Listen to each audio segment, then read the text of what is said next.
So this guy is about to do something so evil that his own kid is gonna get him put in prison for it. So the kid, his name is Ronnie, and Ronnie is 8, and he's living in Florida with his mom and his special needs sister. And Ronnie, he wants what all 8-year-olds want, a stable home life with a good family. And his mom tries really hard to give that to him and his sister.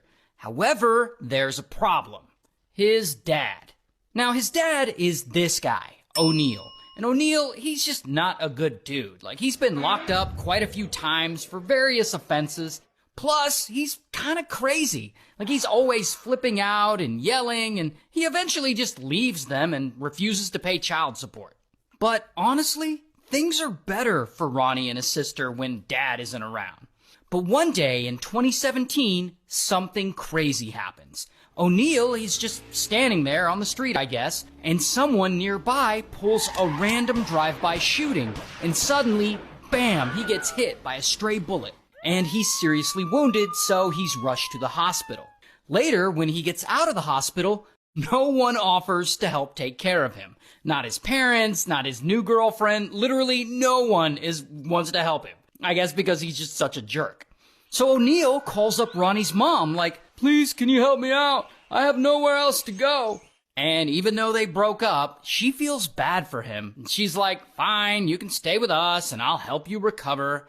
So O'Neill moves in with the 3 of them, and Ronnie's mom starts taking care of him.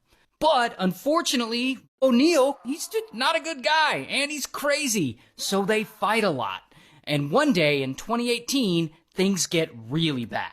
Because they get into an argument over who even knows what, and O'Neill flips out, and he goes into a rage, and suddenly he just snaps, and he grabs a shotgun, and he starts running around the house, chasing Ronnie's mom. And from here, things get really dark really fast, because O'Neill, unfortunately, murders Ronnie's mom, and then he murders his own daughter, Ronnie's sister, and he does all this right in front of Ronnie.